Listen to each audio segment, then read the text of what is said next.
all, and welcome to the Change Live sessions. My name is Abel Mireles, and I'm very happy to be here with you guys today. This is Wednesday, October 7th. It's actually my mom's birthday, so happy birthday, Mom! Feliz cumpleaños, Mama! And so I want to thank everyone that is tuning in. As we tune in, I'd like to tell you that today is a very special day because we have a very cool and amazing guest today that he's presenting new music for all of us. I would definitely dig into more about what he is doing and who he is and his history behind the artist. But before that, I'd like to talk to you about what we're doing with the Jazz Exchange. This space that we're creating, this platform that we're building, is a platform that we're building basically for artists connecting with new audiences. So we're doing this. We actually started this since the pandemic started, since all the the closures and all these things that happened to and affected all of us. So it's very important, I think, that we have this kind of space, that we provide this space for musicians, for artists, for people to come and listen to the wonderful music that these artists are doing. That's what the exchange live sessions. This is what presented by the Jazz Exchange, but it's also the essence of the Jazz Exchange, and so it's one of the programs that we have. So want to let you know that we're in social media and all these different things, all the different platforms like Instagram. We're at our social handles are showing right now. Where you can just go and follow us on Instagram at @the_jazz_exchange for Instagram, or you want to go to Facebook and like our page at thejazzexchange.org. We also have our YouTube channel. Our YouTube channel is very important for us because this is where we post all our content from different artists. We recently have been doing a bunch of different things that they're outlets for musicians to continue doing their music and putting out there the stuff like our virtual jazz sessions, which are basically virtual collaborations, everybody recording from home and sending us the stuff, and then we put it together here at the Jazz Exchange. So we're doing a lot of things. I'm very excited too because today we are presenting a very interesting video. I'll tell you more about it, but it relates to our educational program. And our educational program is a program that has been helping students from different areas, especially from the borderland of El Paso and Juarez, Mexico. That they are very interested in the music and jazz, and we have actually been connecting them with this wonderful organization called Jazz House Kids. It's based in Montclair, New Jersey. They throughout the past 2 years, we had a chance to actually help the over 8 students already.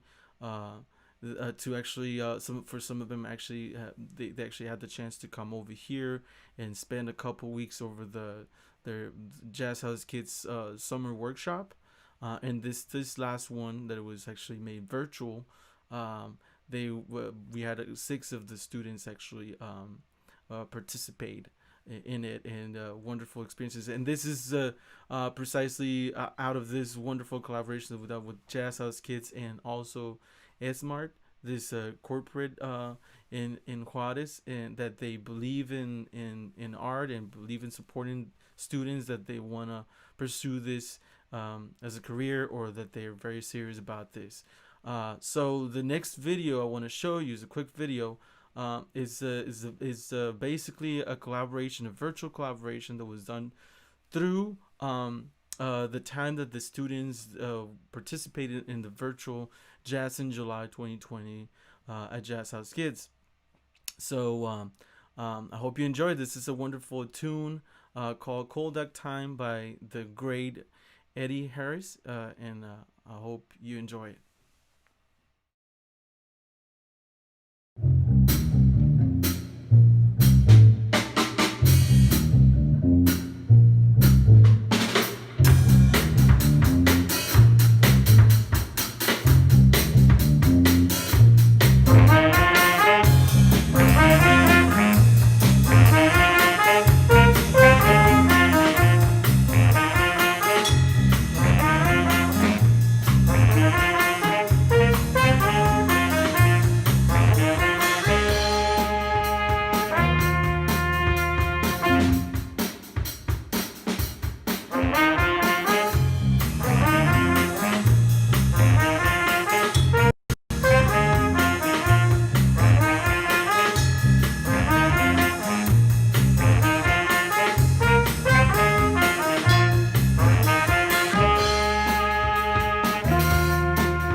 All right, so yeah, give it up for all of those students though that did so good. They were exposed to all the teachers in the community of Jazz House kids, man. And I know I can tell you because I've had a chance to work with them and help them with different things. They had a wonderful time.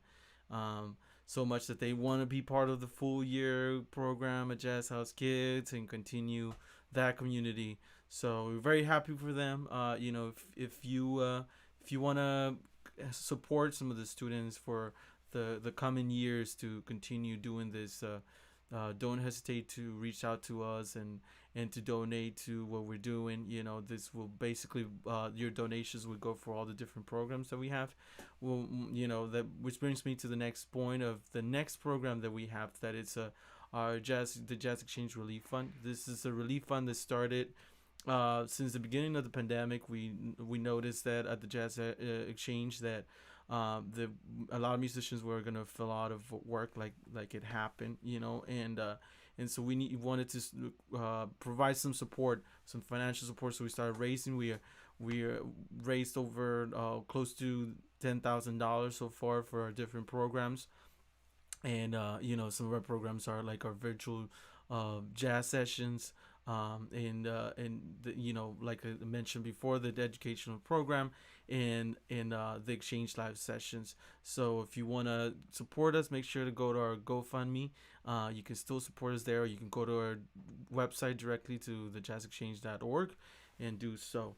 Now remember, still between September 15 and October 15, we have the National Hispanic Heritage Month, which celebrates all the people that with Hispanic heritage have contributed to this wonderful country. So make sure to be aware of all these different things that helps us be better and do better in this country. So I think I'm ready to introduce this wonderful guest. He's an amazing guitarist, composer. He's an advocate. He's an educator. And has got some new music for all of us today. And we want to discuss different topics, specifically releasing music during COVID. So please help me welcome Mr. Andy Bianco. What's up, man? How are you? Yo, what's up, Abel? How you doing, man? I'm doing Just good. Yeah. You nice. where you at, man? Where you at, Andy? Man, I'm out in San Diego, Oh, just nice. laying low with my family. Just teaching, helping out. Um, you know, Getting my scuba diving in, just trying to keep up with this virtual fashion rules. What do we get? No seersuckers after Labor Day. Bright orange Coltrane shirts on Wednesdays, and Oh, shoot. jacket required if not wearing pants on Zoom, right? Yeah, But yeah, no man, I'm pants just out required. here, and gonna be going back to New York fairly soon. Man, Looking that's forward to it. awesome, man. Thank you so much for your time, for being here today with us. I know, we're going through all these different things as artists, as musicians, and composers. And, so we appreciate your time, and sharing the music with our audience, man. I know I like to jump on it because I have so many questions and so many things that I like to hear from you. Could you Sure. give us like a brief description of who's Andy and how did you come up with, in music and stuff, and then I like to jump after that into releasing music during COVID. Give us a Sure, little sure. intro. Well, real quick, I just want to say, bravo to you and Candace and everything that Oh, you're thank you. doing with Jazz House Kids and everything that you're doing with the exchange. It's a marvelous thing, and you're really helping out the community tremendously, raising awareness, showcasing up and coming artists. So, bravo and Thanks, thank you man. both. Thank you. And all right, so a little bit about me. I'm a guitarist originally from Pittsburgh, Pennsylvania. I'm a professional performing guitarist and composer and jazz artist, primarily a guitarist in the jazz, R&B, and sort of just professional music idiom. And I'm a jazz artist, and Mm-hmm. I compose primarily in the jazz idiom.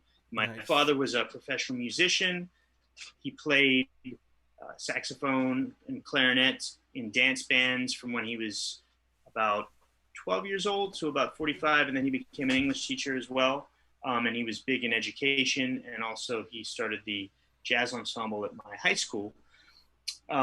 So he was a very big influence in me, and I got into playing the guitar along with a bunch of other friends of mine actually when I was in around middle school, and I gradually just stuck with it and decided I wanted to, crazily enough, try to pursue a music career. So I mean, Nice. I'm very blessed. It's been wonderful.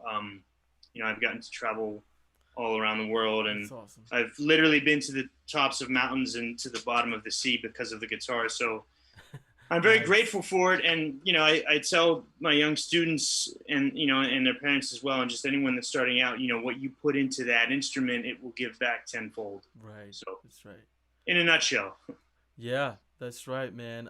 Man, it's awesome with all the different things that you mentioned about your dad. I know, your dad actually, you have a fund right now that's going on, right, for his scholarship, right? Can you tell us more about that?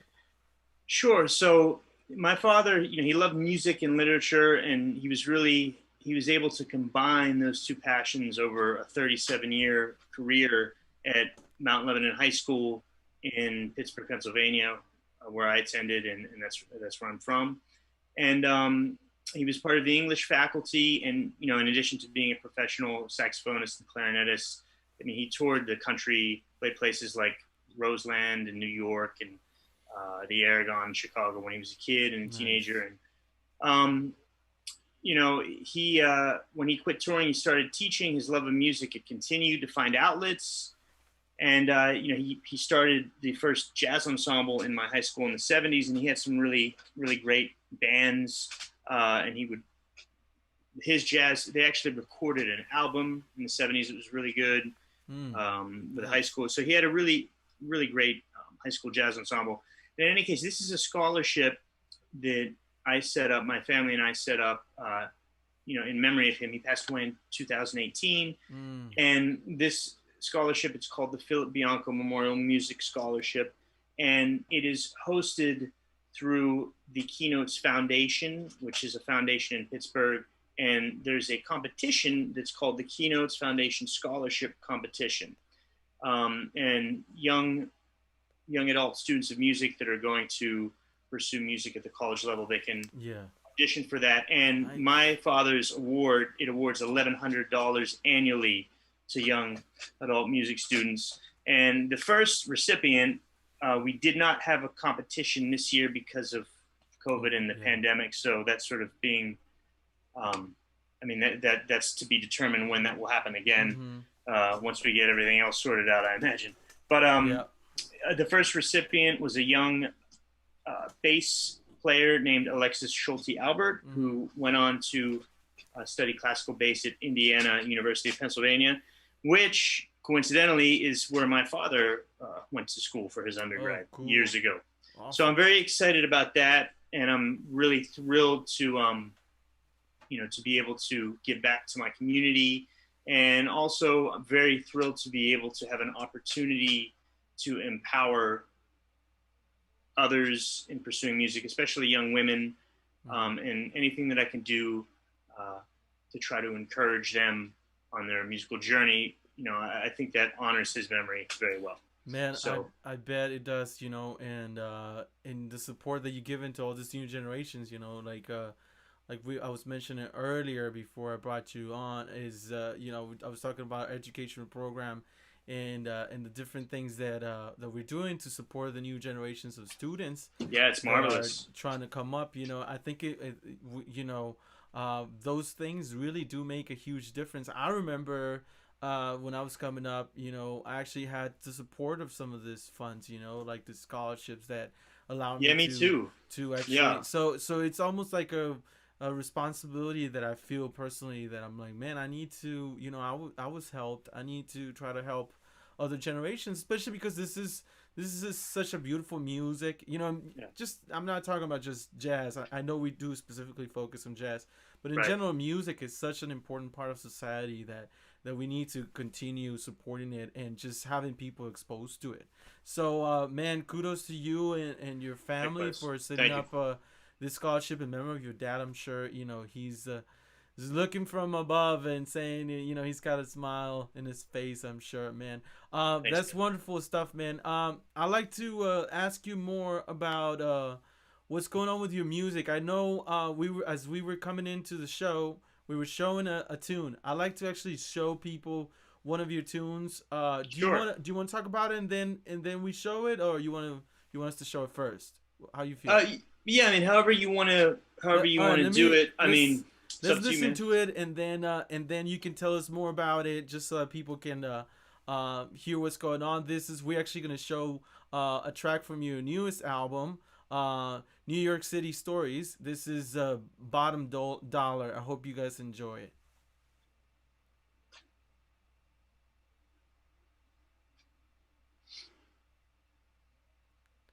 Working it out.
Yeah, man. Bottom dollar. Bottom tell dollar. Man, tell That's us right. about this song and tell us about the album, man. Cool, man.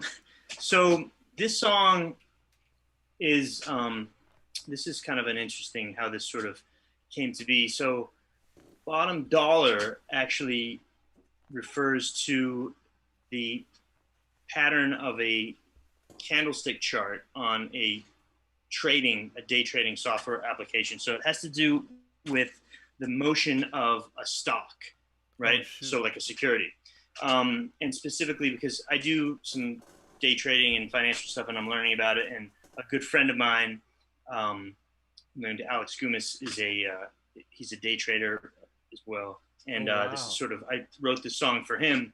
And so it's a combination of that. Like I kind of wanted to sort of simulate the disjunct movement when you're trading of these candlestick charts that are moving very disjunctly and behaving just very chaotically, Mm. but with some logic to them, of course.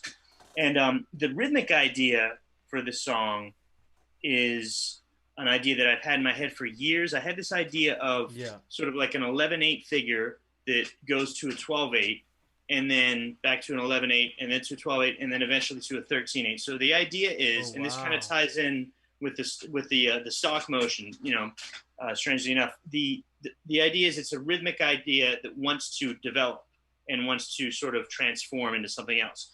So it's Oh. going back between the 11/8 to the 12/8, but it wants to go to the 13th eight.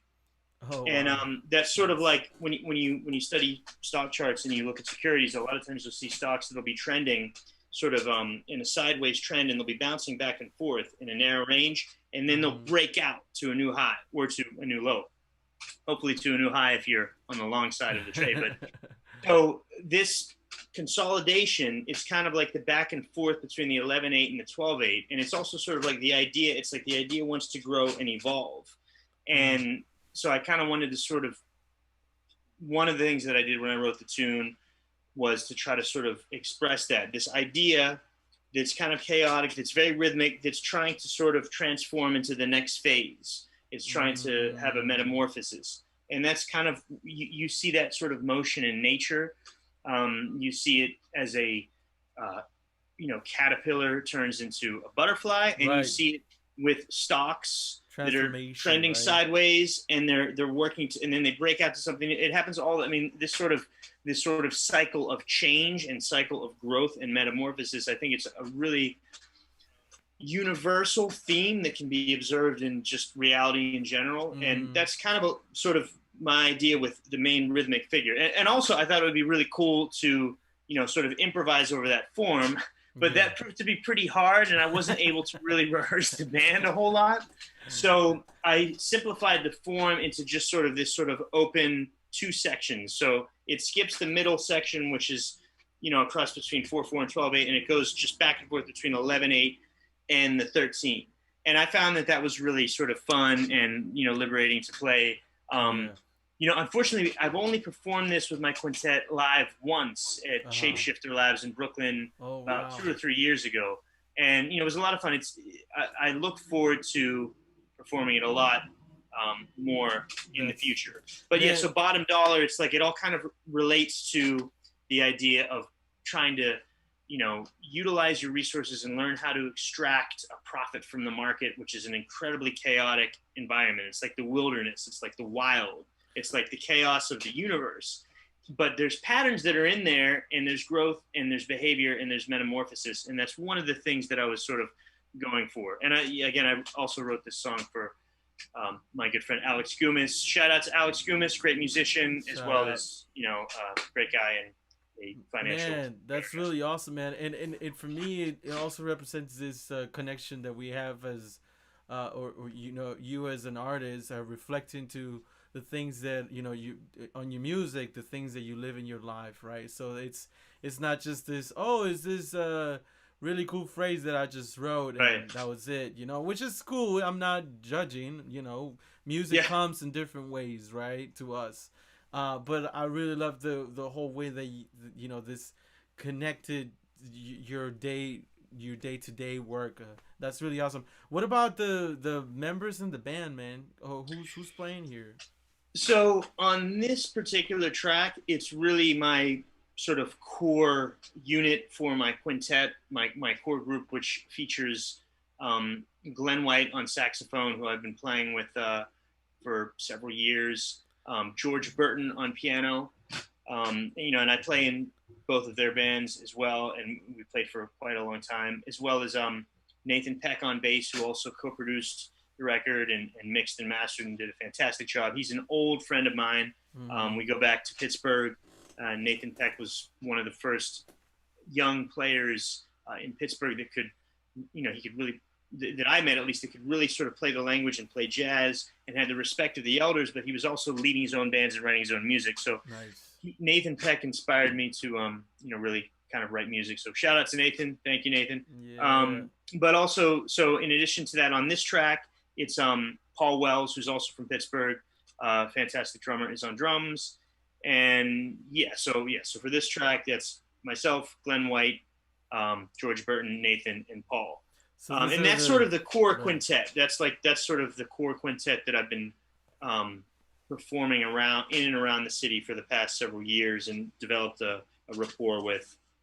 So there's all this. They're Pittsburgh cats, but they all live in New York City. Yes, yeah, Oh wow, that's really yeah. cool. That's really awesome. So what about like the whole? Tell us a little bit, because the next thing that I like to show people Mm-hmm. is the video that you brought to us that you want to share with everybody. But can Yeah. you tell us about before we jump on that? Tell us about the album New York City Stories, Right. So it's actually NYC Stories. NYC. Sorry. But yeah, so that's totally fine. But so NYC Stories, it's basically it's sort of a snapshot of my musical experiences in and around New York City. It features, as I said, this is mainly my core working band that I've been trying out new compositions and showcasing new music with over the past several years. But it also sort of tells my NYC stories and experiences that I have. I mean, every song really does sort of tell a story, and it deals with my experiences in and around New York City, and also my travels touring in around the world over the past several years. Because that's all I sort of view that all as part of the NYC Stories experience. Move to Yeah. New York, and then you start playing different music, and then you get touring gigs, and then you find yourself doing some gig you never thought you were doing, but you get to travel places that you always wanted to go, and then you get to do it. And so that's all part of the whole thing. And it kind of, I think it does relate back to sort of the compositional process, and everyone has, I'm sure you have a distinct compositional process as well.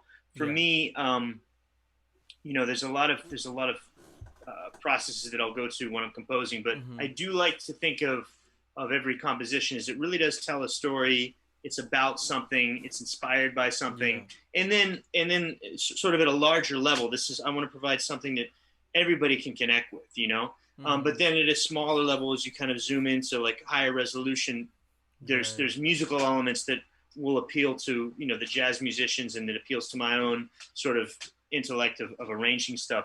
But yeah, I mean, I think that what I try to strive for overall is one of the things, Abel, that I've witnessed, that is common to humanity as long as we've had culture, is I've observed, in my opinion, three things that human beings relate to. And this is Mm-hmm. something that we've been doing as long as we've had culture: singing songs, telling Yeah. stories, and dancing. Yeah. So the idea of telling a story, the idea of singing a song, and the idea of dancing, and doing this also collectively into a group, I find that the music that communicates the most with people really has a hefty portion of those three Right. elements. And I try to strive for that in my own composing, no matter how complex the actual structures are from a, you know, nuts and bolts musical perspective. Right. Yeah. Yeah. Yeah. If that Yeah, well, makes that's sense. yo. It does. It does Or it make a could be lot of complete sense. nonsense. I don't know. I mean, No, it's no, that's no, just it's the truth, though. man. It makes sense to me, and I think to a lot of people. You know, it's the whole thing of really just connecting with that inner side of us, like you said, throughout through culture, bringing Yeah, the whole thing of the melody. You know, and that's personally that's what I admired of a lot of the composers that are my heroes and musicians and band leaders is because they're so melodic no matter what what's going on, like you said, in terms of more theoretical terms and things that are happening. It's just it's funny because it's I've done all kinds of things in terms of I'm a jazz musician, but in terms of a musician in general, yeah. I've done music and performances with different people, and I remember seeing just different cultures, like I don't know, like the Greek culture, like you be Yeah. see them like dancing in 7/8 just naturally, Oh yeah. and things like Totally. that. Like so it relates to what you were saying. Man, I like to jump onto this wonderful video that you have prepared for Sure. us. Can you tell us who's playing, what song is this, and what's the story behind it? Sure thing. So this is a song that features my organ trio, which primarily consists of Brad Whiteley, our mutual friend Brad That's Whiteley right. on organ, and in this instance Dan Pugok, and we're featuring Wayne Escoffrey, who's also a Wayne. special guest on my record. So this is Nice. kind of sort of tied into my album release in a sense. This and it's cool because I get to sort of feature. I mean, I have a huge love for organ trios coming out of Yeah. Pittsburgh. You know, coming out of the legacy of the greats, like that I still Mm. admire and strive to attain some level of their greatness, like George Benson and Jimmy Yeah. Ponder and Ooh, Gene Ludwig. Jack McDuff. Jack McDuff. Charles Erlin. Like these cats. They're just sort of legendary. So I love the whole Chitlin circuit. The whole organ trio language is like resonates with me deeply. I personally think it's one of the funnest settings to perform in as a guitar player, and it's very much tied in with my roots in where I came from. The first time I ever sat in on a professional jazz gig was at the legendary Crawford Grill when I was in high school with the great Gene Ludwig. And I Mm. remember I played Burke's Works and Mr. PC, and it was just great. I sat in with a great guitar player that's still working in Pittsburgh named Mark Strickland, who's a beautiful player, marvelous, really great guy. But Mm. in any case, so this song Quarantenable, it's Quarantinable. inspired by the cleverness and quirkiness of some of my favorite composers, such as Herbie Nichols, Thelonious Monk, Grant Green, especially in the sense that I always liked how Grant would come up with titles for his tunes that had his name in it, or had Yeah. some sort of quirky, like Green's Greenery, Green Green Jeans, screen. California Yeah. Green, and Monk would do similar things, with evidence and justice becomes evidence and things like Right. that, and I always thought that was a really cool thing. Just on that note, briefly, I was watching the Smalls live stream this past Saturday, watching the great drummer Victor Mm-hmm. Lewis and his friends perform. And as an intro to one of his tunes he was about to play, he told the story of its inception. And this is something I think is really marvelous, talking about the compositional process. Yeah. Victor Lewis was asked by Dexter Gordon's wife to perform and present a composition at a tribute concert for Dexter.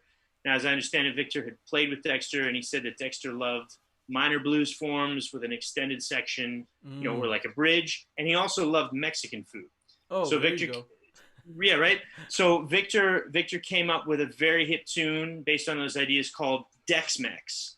And that's like the same type of idea, that Grant would do. So, and this is one of the things that is great, that maybe we can get to in a few moments, just talking about like Yeah. music in the pandemic. The Yeah. fact that I can be having dinner with my family in California, tune into the Smalls live stream, hear Victor Lewis play, watch him, and hear about how this tune he's about to play came to be, and I gain insight into his compositional process. I know, right? That's such a marvelous, invaluable learning experience, and it's such an invaluable gem of wisdom that people like us who are composers and jazz musicians, it's just so marvelous that we can do that, and technology makes that possible. So that is a very positive thing during the pandemic. Definitely. But yeah, in any case, I'd love to talk about this. How about we watch Sure. the video and then we just jump on that? Let's do it.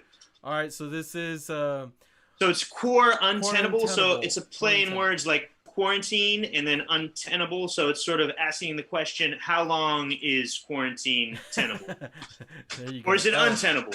I hope you guys enjoy it.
All right, man. Wow. Quarantinable. Come on. Can we let me unmute you real quick. There you go. Poor Yeah. untenable. Quarantinable. There you go, man. Yeah, man. Wayne Scoffrey, everybody. Brad. Yeah, man. Yeah, man. Really cool stuff. So, man, just jumping on that. Tell us about you. How do you feel about like releasing music during this time that we're living on? You know, this pandemic. What are your thoughts? Your feelings? Yeah, I mean, it's difficult because, I mean, I'm sure, like a lot of other people, the pandemic was very unexpected. Um, I'm just very grateful because I had a tour that was basically finished about 3 weeks before New York really went into lockdown. Mm, So I was able to make that chunk of money before everything shut down. nice. But I remember hearing about it, and it was like a 10 or 12 city tour, city wineries and House of Blues with this R&B artist. Um, and I remember hearing about it vaguely in the news and stuff like that. And I remember it was funny. There was actually someone on I remember I was flying to Chicago for the first gig of like the Midwest and Southern run, and the person next to me, she was from China and she had a mask on, and I was like, I wonder if maybe she's taking a precaution against coronavirus, you know.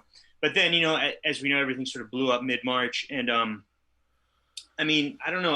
I was preparing for my New York CD release at the Zinc Bar, which was going to be on April 24th. And then I had one scheduled in my hometown of Pittsburgh. I Yeah. was lining that up. And I was also lining up some smaller trio gigs, you know, around the village and stuff like that, like Bar Next Door and places like that. And when everything kind of shut down, I was like, well, okay, I'm going to use this time to sort of just revamp a whole bunch of arrangements of tunes that I do with my trio, my guitar Yeah. trio, standards, jazz tunes, or original tunes. I'm just gonna, really explore utilization of different voicings that I've been wanting to do, and just sort of use the time to revamp everything. Mhm. So I did that, and then when it seemed like the lockdown and the quarantine was lasting longer, I was like, all right, well, I'll sort of focus on my solo playing. So I started focusing on my solo playing, and um, I started delving into the history and the lineage and showcasing certain artists that really inspired me, and Mhm. just doing arrangements of their songs, like Mary Lou Williams, who's Mm. from Atlanta, but she came up in Pittsburgh, and I think she's one of the most incredible artists and musicians and piano players. And she's just not talked about enough. But one of the things that I was doing for a while each week, just sort of releasing on social media, like a solo arrangement of a song by a different Pittsburgh artist, Billy Strayhorn, Jimmy Ponder, who I'm grateful to have known and have studied with. Wow. Um, Billy, yeah, Horace Parlin is another one who people don't really know about very much, except through his work with Mingus. But he's Mm. a phenomenal piano player who has a very distinct. He had a very distinct left-hand comping style because when he was a child, he was crippled from polio. He was stricken with polio as a child, Mm. and it caused his hand to be permanently handicapped. But he took that, what maybe a lesser individual would say, oh, this is a weakness, I can't play the piano. He developed it into his own kind of sound. Wow. It's the same way I've heard people talk about Red Garland's left hand being tied into the fact that he was a boxer, and a really darn good boxer at that. um, it sort of ties into the persona. So I've been studying musicians from my hometown that are part of my lineage to my Mm. connection to Pittsburgh jazz, and just sort of delving deep and using that to kind of explore my solo playing. Yeah. That's something that I've been doing. I've been doing a little bit of this sort of virtual stuff. Again, this track here, it is sort of tied into my organ trio work, and also my album. It also has to do with it's funny because I had a couple of students that were studying rhythm changes, and I Oh, I hadn't see. really taught rhythm changes um, to that extent for a while. Mhm. So it was great because I was able to sort of conceptualize a way that I think about rhythm changes, and then I think about approaching it, and then I think about teaching it. And this tune kind of sort of, I was messing around with it, and I was woodshedding rhythm changes, and this tune kind of came out of that. And I really do like writing. I like using common forms, and I think a lot of jazz musicians do, but I like tweaking them. Like I like writing in blues forms or rhythm changes forms, Yeah. and then maybe adding an extension or adding extra bars or sections here or there, because that way you have something that there's a great utility in that, Abel. I think Yeah. so. Like for example, you got something that, okay, it's basically a minor blues, so cats don't need to like shed it really hard. So if you don't have time or money for rehearsal, or you can't rehearse at all, it's basically a minor blues, but you have your own signature sound and vibe to it because you added a couple bars here, or you shaved the bar off, or you added this little extension. So I mean, it's similar in utility to like a contrafact, I think, Right. right? But it's a little bit more evolved towards a unique composition. So in terms of music, other than this, there's been a couple other organ trio things that I've done. We released one of Brad's tunes called Pathless Land, just Mm. trio, and then we did a version of Sweet and Lovely that Brad arranged. Um, and so outside of that, and I do look forward to doing more of that. I really have been focusing on, my solo playing Yeah. and just exploring different voicings and transcribing. I'm working on a Wes Montgomery solo, um, from Smoking at the Half Note 1965 Mm. with the Wynton Kelly Trio, which is actually, it's his version of Impressions. It's the first time I ever heard Wes Montgomery. It was that version when I was like still a kid, and it Yeah. just blew my mind because he really, first of all, he's playing with probably the best jazz rhythm section in the world at that time. The Miles Davis rhythm section, Wynton Kelly Trio, Wynton Kelly, Jimmy Cobb, Paul Chambers, fresh off of like Someday My Prince Will Come and some of those other Mm-hmm. early Columbia releases. And, Wes is just at the top of his game and, towards the end of his career. And, he's got like the three-tier majestic sort of construction and logic to his solo, the single note lines, and then the octaves, and then the chords and back and forth. And it's just marvelous. Yeah.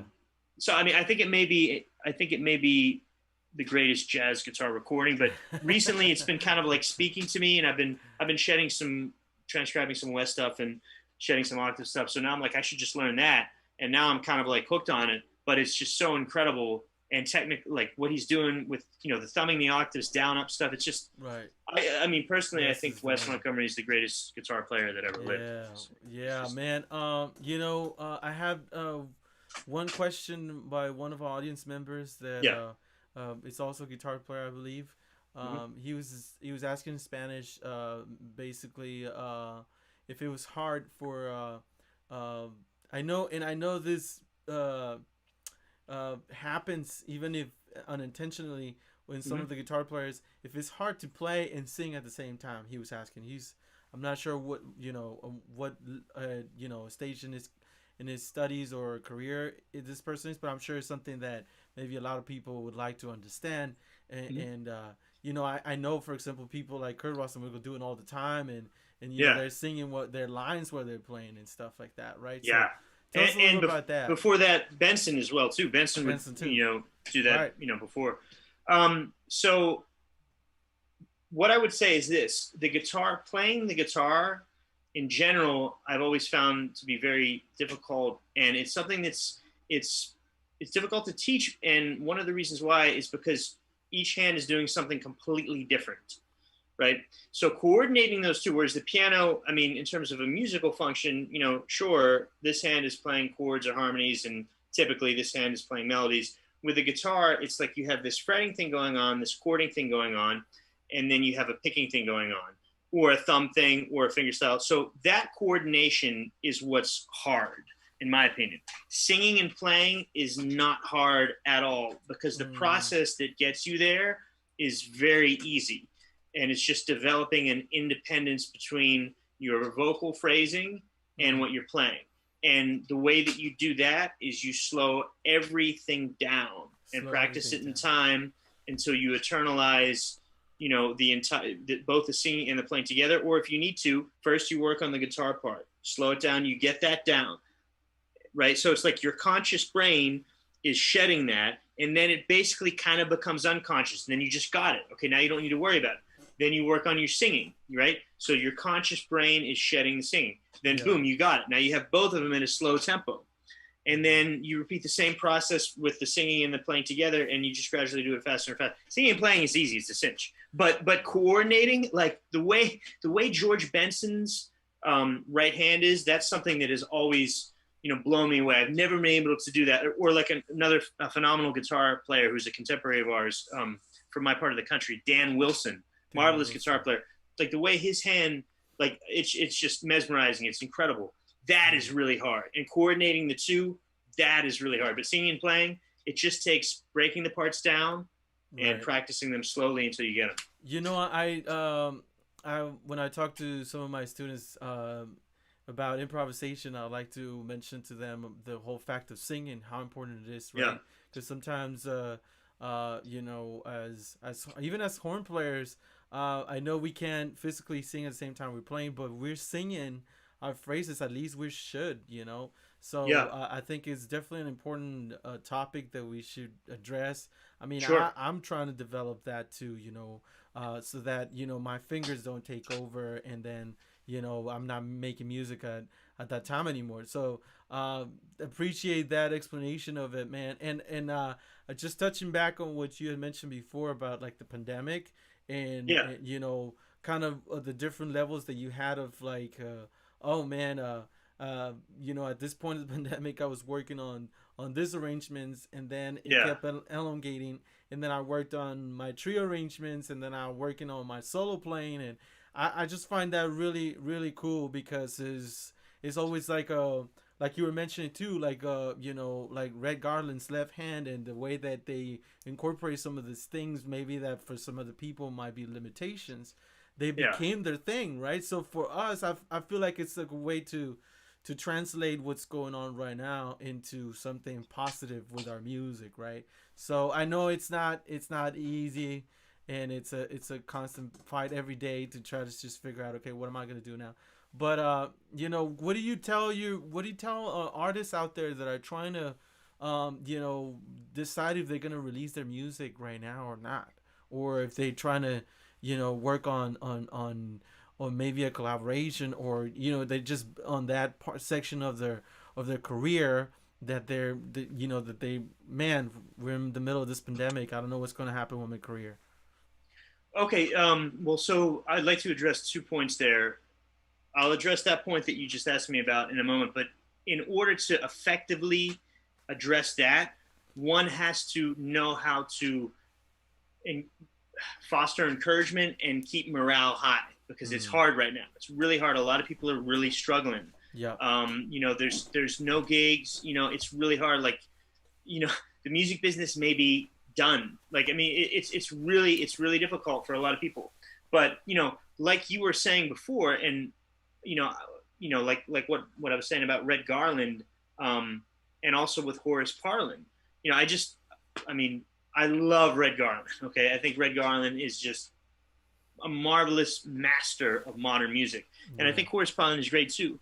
But Miles Davis is also one who's another, just one of the greats of music, Yeah. who I recall saying in different contexts that, take your weaknesses and make them strengths, turn them into Strengths. strengths, right? Be Right. creative with them. So that is the answer, like holistically. So the answer, and this is something that I try to do, and I'm sure you do as well, and a lot of people do in all things. Whenever you're faced in life with a seemingly insurmountable challenge where it would appear that the obvious solution is to quit and turn around and go home, if you can adopt a methodology where you start trying to view every sort of challenge as a way to improve or a way to grow in certain areas, right? So it's like, I'm like, okay, well, I'm not going to be playing. My CD release parties are done. No gigs with my quintet. Oh, now my trio gigs are done. None of that. All right, well, you know what? I'm going to explore solo playing, because this is something that I want to focus on. Or, I want to try to integrate some of the voicings, the 5 and 6 note voicings that I've Mm. been inspired by seeing such great guitar players over the past year, in New York City, such as Peter Bernstein and Ben Monder and Vic Churis and Peter Mazza. I want those.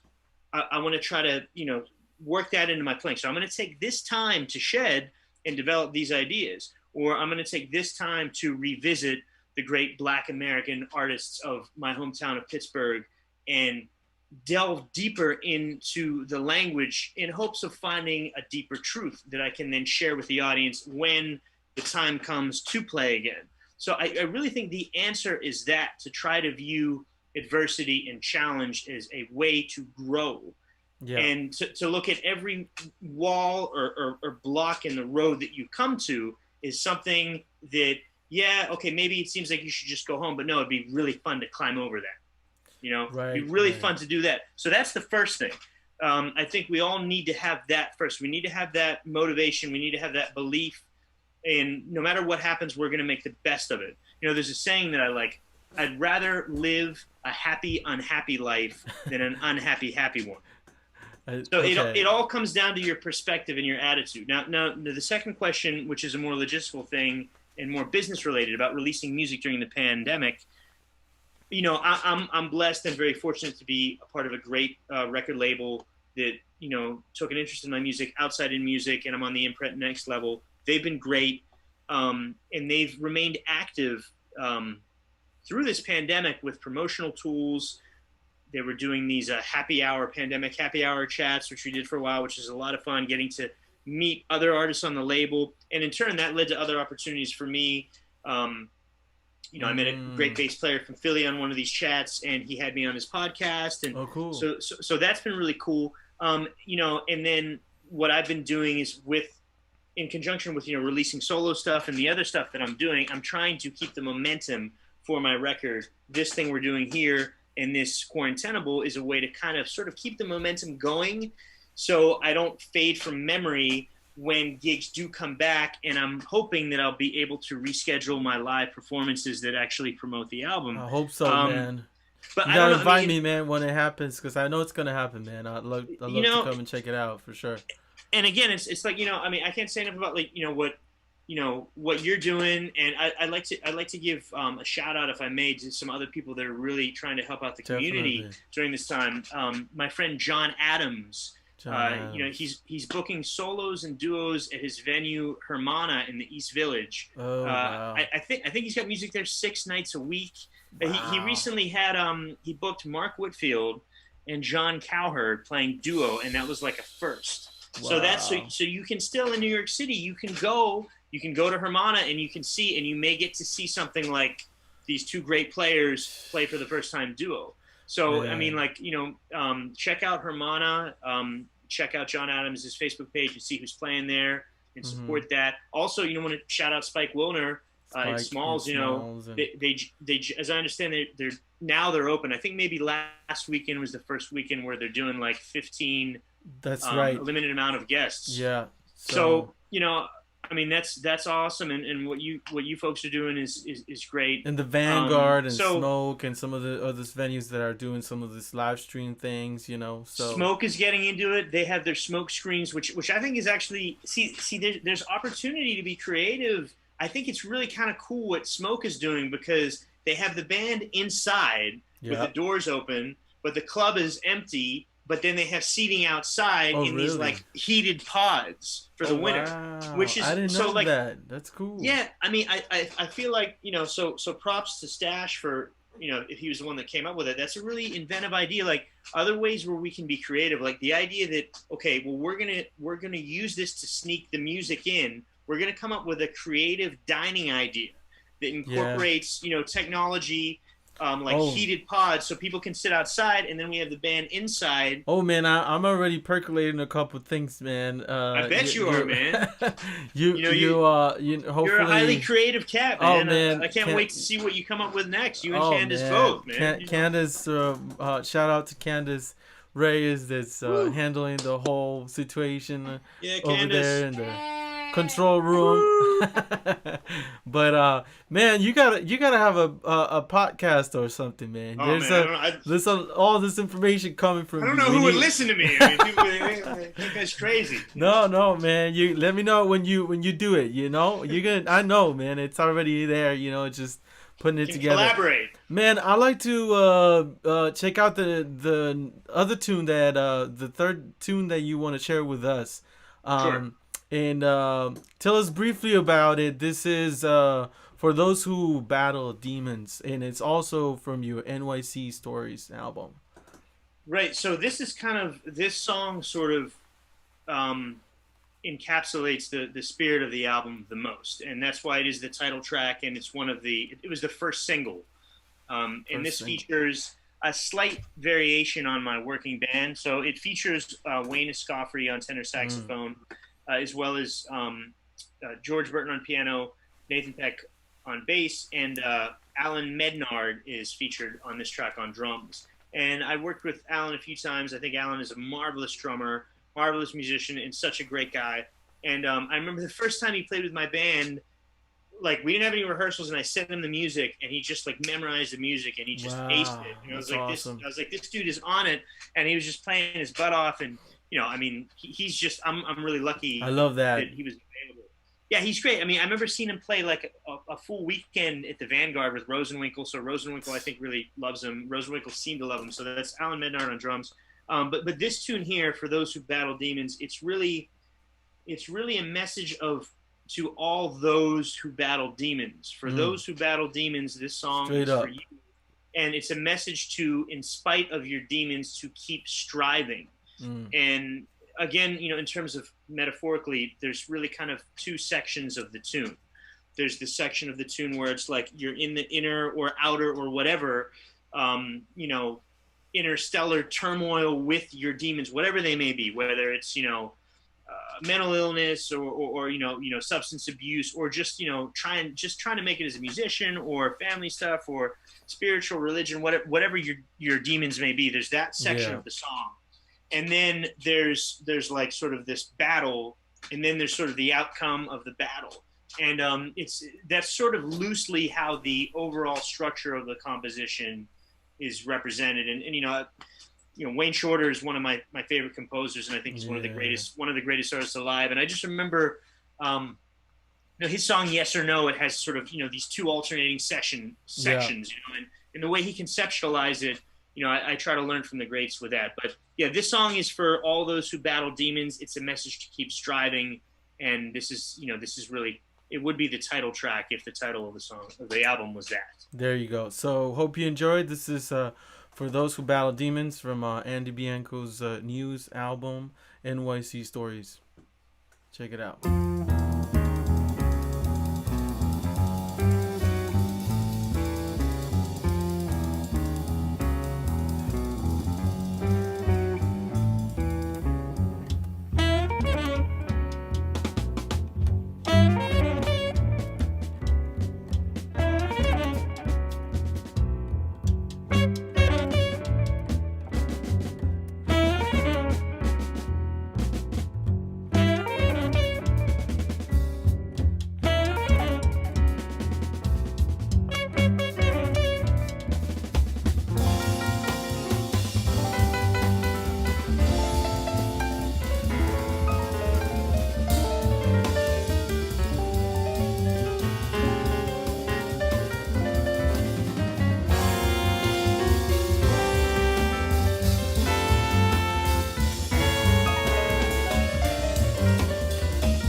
Yeah, man. Yeah, really nice stuff. That was For Those Who Battle Demons by Andy Bianco off of his news record, NYC Stories. Andy, we ran out of time, man. I think we're wrapping it up, but it's been such a wonderful time to talk with you and to pick your Likewise, thank brain you. and thanks you so much for sharing your insight on what you're doing as an artist and how you're dealing with this whole situation. I hope this is an inspiration and a way to an approach that people can adopt to try to deal with this situation, especially artists and even just in people in general. Just looking at the positive things of life and how we can turn things around and like you said, make those weaknesses our strengths, right? So Yeah, man, yeah, that's man. the essence of the human spirit, I guess. That's what it's all about, right? So, Definitely, thank you so man. much. Thank Thank you, you. man. And thank you to everyone that was listening. We have a wonderful show next week where we actually talking to the leader of the National Orchestra, Jazz Orchestra in Mexico City. They're presenting a Nice. new album and everything. So make sure to tune in. And tune in into all the other things that people like Andy just go and buy his album. It's in all the platforms, correct, Andy? Yeah, that's correct. It's on all digital platforms. And if you want a hard copy, you can email me directly, reach out to me on social media, or go to my website, and I will send you a copy. Make sure that if you want to support his dad memorial scholarship, get in touch with him too as well, and just make sure that you show that support because the music that people like Andy is making is the stuff that really keeps us also balanced throughout this whole thing. So thank you for tuning in Brother, again, and for all those that are gonna watch this, after this is not live, make sure that stay in contact with us and with our artists. Andy, you be well, man, and I'll see you next time. Okay, take it you too, easy. brother. Thank All you. right, Bye, Candace. Thank you again. take care.